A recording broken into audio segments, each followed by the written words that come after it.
Have the gossip papers or tabloids written articles about you? You know, occasionally my name will come up in something. My ex-husband, Viggo Mortensen, is a pretty famous actor, so sometimes they'll mention me with him. But luckily, I avoid those. I don't read magazines, and I don't read mainstream press. I don't have a television. I get my news on the computer. I don't go into the gossip world at all. I don't like the entertainment business. I just try to stay away from it. I think it's really bad, really ugly and detrimental to our culture. Okay, so you don't really pay attention to No. it. Okay. So you wouldn't know what they're saying about you. I hope not. Do you? Well, I figure any sort of publicity is good publicity. Yeah, you know, it's nice that people know who I am, but, you know, I really try to stay more serious, you know? When the Knitters came out, it seemed utterly different from X. Yeah, it was. What brought that on? Punk rock is folk music. It's just like bluegrass music. It's, you know, it's topical, it's fast, and Frank, the folk singer, the Jewish lesbian all-American folk singer, was doing her acoustic stuff, and she kind of was saying, you know, this is what I'm doing. And Dave Elvin and John Doe had been, you know, John Doe had an acoustic guitar when I met him. You know, it wasn't anything new for us. He had a mandolin. You know, it wasn't anything new for us to sit around and play folk songs. So Dave and John and I got together and called it the Knitters and started playing shows, and then we added Johnny Ray Bartell and DJ Bonebreak and became the band the Knitters that is still around today, you know. We do the Hardly Strictly Bluegrass almost every year up in San Francisco, and, you know, we play a lot. Okay. What do you do when you want to relax? Listen to music. And who are you listening to? Right now, I just got some really good girl. Well, I'm doing this indie record store tour, so I've been picking up a lot of records along the way. And I got some really awesome girl group records just recently, and an Albert Ammons, Meade Lux Lewis piano record, and an Al Green record, and a jazz. You know, just a lot of different things. You know, just all. I don't listen to a lot of new music, but I am, you know, always interested in the historical documents of our culture. Okay. And could you tell me about Sweet Relief? Sweet Relief is an organization that was started by Victoria Williams about 20 years ago, I think, when she was diagnosed with multiple sclerosis, and they help musicians in need and assist them with medical payments and anything they can do to help, and X contributes to that. When we're on tour, we give away tickets and posters and merchandise, and people bid on it, and that money goes to Sweet Relief. So they say, well, we'll bid $50 for pair X tickets, and that will go to Sweet Relief. And I haven't used their services yet for anything that I need, but I also help benefit an organization called MAP, M-A-P, which is Musicians Assistance Program, which is really a big organization down in LA. I don't have medical insurance right now. Mine ran out. I was on Cobra, and I'm trying to get new medical insurance, but I haven't found any yet. So I understand what it's like to not have any money, you know, and have medical bills. Yeah. So, you know, I'm always willing to help. And if I need help, they'll help me. And I was on your website yesterday, and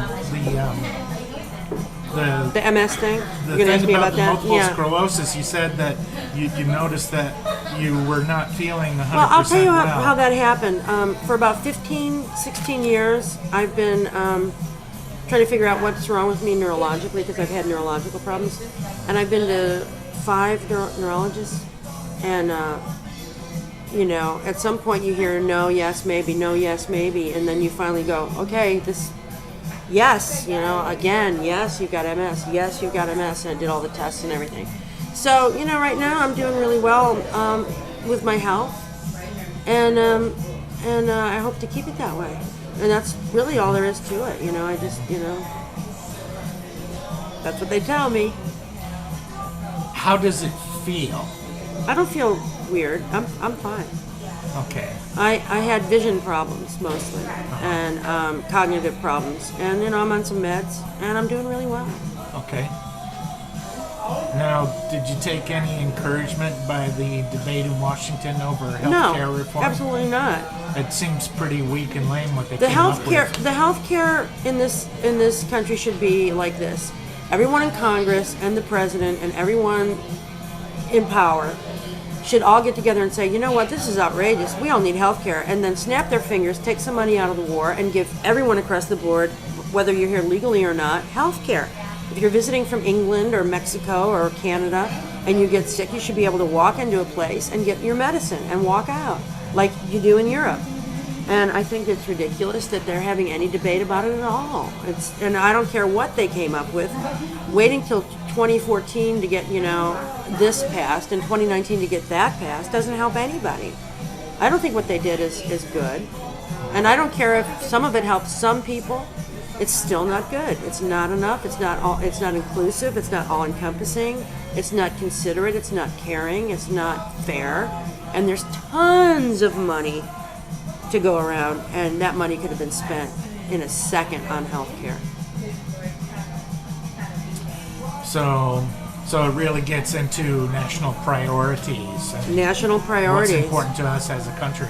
The first thing that should be important is getting people health care, and the second thing should be jobs, and the third thing should be culture. And then if there's money left over, okay, go have your war guys,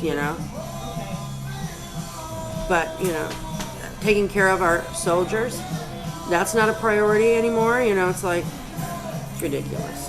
It's all backwards. Well, what we're finding out is that all the depleted uranium shells that were fired off in Iraq and other places first of all, there's nothing depleted about that uranium. Exactly. It's just plain uranium. And not only that, it's just finally dispersed and blown up and sort of spread everywhere, and people are breathing in it. It's in the water supply, it's in the air, and it's a lot of the soldiers who come back with what they described as Gulf War syndrome. Yes. In a lot of cases, it probably has something to do with exposure to this uranium. Well, it was in the same with World War I. I mean, they're still digging up bombs from the wars in Europe. I mean, that stuff, and landmines, that stuff just doesn't ever go away. Agent Orange, all napalm, all that stuff, all the stuff that they used in World War II was deadly, sarin gas and all that stuff that the Iraqis used before we went in there with Saddam Hussein was deadly.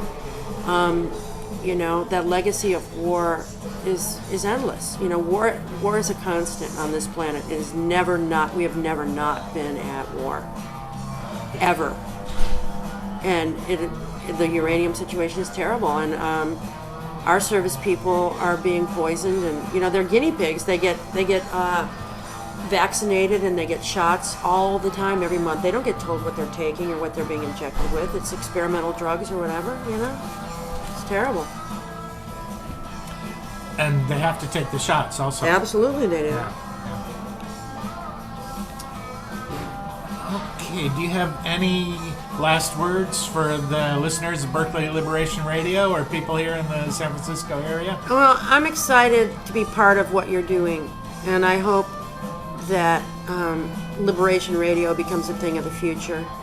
I'm doing the in-store tour because I want to help out record stores, and I want to be able to play to people without a barrier of an $8 ticket price and an 11 o'clock show time. I think it's important right now that everybody helps each other. And that could be anything. Doing the in-store tour is helping people, but they're also helping me.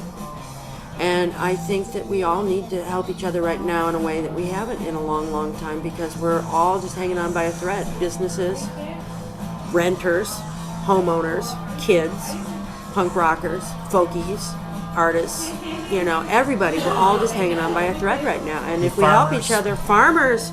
We need our farmers. If we help each other, we buy local and we buy shop independent, and we, encourage each other to keep making music and making art and being on the radio, I think we'll all be fine and we'll all survive, but we have to hang in there, and I think the way to do that is to help each other. And I've seen a lot of things in my 54 years. I've seen the civil rights movement, I've seen the Kennedy assassination, I've seen the rise and fall of a lot of situations culturally, and this is bad, what we're going through right now, the economic shit we're going through right now, and the bailout, the health care. What's been happening in the last, I'll say 12 years, has not been good, and we're in trouble. But I think that's how you fix things, is help each other out and speak up, definitely. You know, speak up.